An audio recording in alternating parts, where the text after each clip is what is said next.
This is Sales Players, and I'm your host, Jesse Woodbury. I've spent my career selling for early stage companies, and now I'm on a mission to help reps and operators find tips, strategies, and resources for generating more pipeline, closing more deals, and building wealth in tech sales. To learn more, visit salesplayers.co. All right, in this episode, I'm actually going to recap a recent post that I did in the Sales Players Slack community. By the way, if you're not a member of the Sales Players Slack community, there is a link in the show notes where you can join for free. There is 200 plus other tech sales professionals and aspiring tech sales professionals in the community. It's getting pretty active lately. There's been lots of posts on best practices and tips and tricks. Occasionally there are job opportunities posted in there as well. So be sure to join us in there. And again, the link is down in the show notes. So let me recap this post. The idea behind this was it's a really competitive job market out there right now. So if you're interviewing for a role in tech sales, whether that's an SDR role or an account executive role or even a leadership role in a software company or a tech company right now, just know that you're competing with a lot of people for that job, and the competition is super steep out there. So you want to do everything that you can to set yourself apart in that process. One of the main focus areas for my one-on-one coaching is how to help you stand out in interviews and be in the top 1% of candidates. So I actually put together a quick list of some things that you can do to improve your odds of getting a job offer in a very competitive market. I did a whole episode a few weeks back on how to stand out and ace your sales interviews. This one's more specific to the follow-up. I probably mentioned a few of these things in that episode, but wanted to just recap a few things that will give you a competitive edge in your interview cycle. Let's get into it. So the first bullet I put down here was you want to send a thank you note after each and every round. And there's bonus points if you can figure out how to send a handwritten note. Harder to do when people are distributed and not working in an office. I used to send handwritten notes back when people were in the office because you could just send it to the corporate address, attention to the person you're trying to send it to. That's a little bit harder to do in 2025, but if you can figure that out, you're going to get some major bonus points for doing that. The other thing I put down here in addition to sending a thank you note is to send over your 90-day action plan. If you're not familiar with what that is the focus area for my one-on-one coaching as we help you build out a plan for your first 90 days in the role. You actually deliver this to the hiring manager and the executive team or anyone else who is involved in your interview process. And that is absolutely going to help you stand out in the interview round, but it's also something that you can turn into a PDF format and send over as a follow-up and a thank you. And it allows you to actually sell yourself as a candidate even when you're not in the room, because what I've found happens is hiring managers will forward that 90-day action plan to their leadership team or to others on the team who are evaluating you as a candidate. So it's a super powerful way to sell yourself and put your ideas down on paper and show your work. That's the whole premise behind it, is too many sales candidates show up to interviews and they think that they can just silver tongue their way into the job or talk their way into the job with tall tales and stories, but it's much better if you can put down a plan of action, what you intend to accomplish based on your past experience. So that's number one, thank you note. Bonus points if you can send a handwritten note. And then definitely if you have a 90-day action plan, send that along as part of your follow-up thank you as well. If you don't have a 90-day action plan template, check out my coaching, which there is also a link in the show notes for a one-on-one intro conversation around my coaching offering. The next bullet I put down was for any role you're going into in 2025, you're going to want to back channel the company and the role through somewhere between 1 and 3 peers, however many you can get to respond to you. The idea behind this is you want to make sure that if you're going into a sales role, that you're going into the right company where people are successful, they're closing deals, and the company's performance is strong. The best way to do this is by asking random peers through back channeling. I usually go via LinkedIn and try to find a few people that I think will be on my team, send them a short, cold message, and ask if they wouldn't mind connecting for a few minutes so I can understand more about the role I'm interviewing for. Unfortunately, if you ask the hiring manager or the VP of sales, most of the time they're not going to shoot you straight. They're going to tell you what you want to hear because they have a hiring number to hit. So that's why I go to 1 to 3 different peers on the team and try to get a 10 to 15 minute phone call set up. And you just say something like, I'm evaluating an opportunity at your company and I want to make sure it's the right fit for me. Would you mind spending 10 minutes with me on the phone? The next bullet I put down was follow the social accounts for your target employer.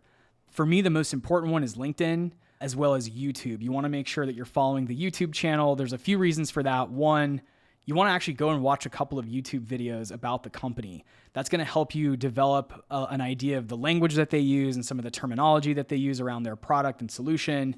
And it's going to help you understand their culture just a little bit better. You can also follow on all the meta channels like Facebook or Instagram.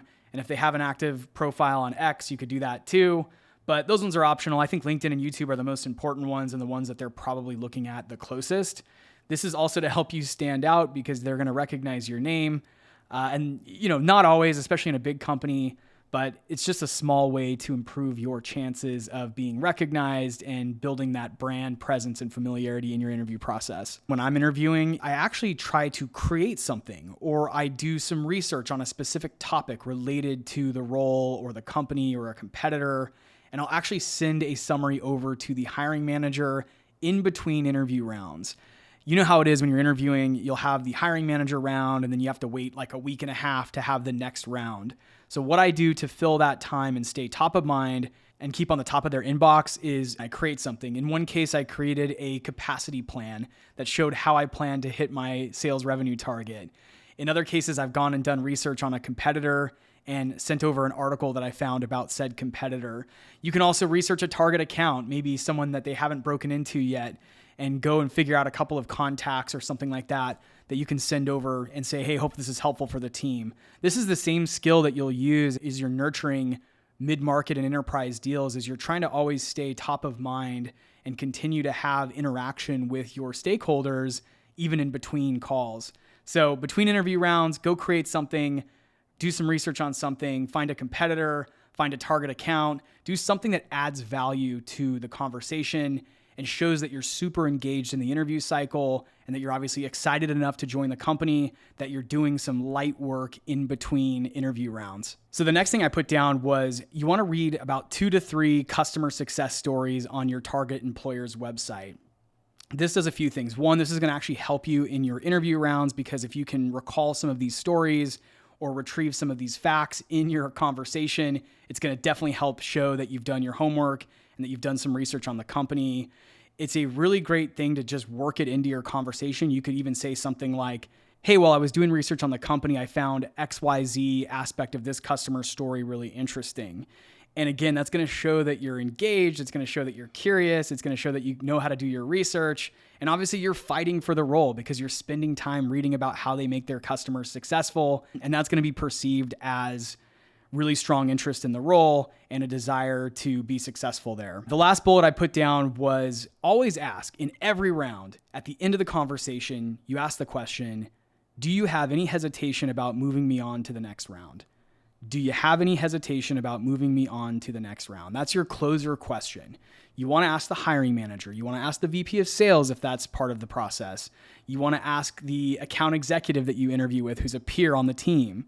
You always want to be asking, hey, based on our conversation today, do you have any hesitation about moving me forward in the process? And pause. Don't say anything else after that. That's your closed question. You just want to wait and get their reaction, hear their feedback, but you want to ask it. Hiring managers are looking for sales talent to ask that specific question. They want to be closed in these interviews. I don't know why there's advice out there on the web that says you shouldn't be trying to close the conversation in an interview. This is a sales role, for Christ's sakes. Go and close the sales role. So the last thing I put down here was just, there's going to be rejections right now. It's a really competitive market. There is a high volume of applicants going after every open position. And really right now, there is a very large pool of candidates that are going after a very small list of opportunities in the industry. So you're going to get some rejection letters in the process. Don't let it get you down. There are 30,000 venture-backed software companies on planet Earth. And there's frankly not enough crazy people in the world to go and sell for those companies. So the numbers are still in your favor. It is just a consistency game. You've got to keep putting applications out there. You've got to keep doing these steps that I'm mentioning here to make sure that you're standing out in the interview process. And if you do that, I can promise that you will put yourself in the top tier of candidates and you will really stand out in the stack of resumes. So I hope this is helpful to somebody out there. If you are struggling to find your next role, or if you're in the middle of a bunch of interview cycles and you want to figure out how to nail every interview round and really impress the hiring team, then be sure to check out my one-on-one coaching. Again, I've got a link down in the show notes to book a 15-minute intro conversation. I'll share more about how we can work together and how I can help you successfully land the tech role of your dreams. Thank you so much for listening, and until next time.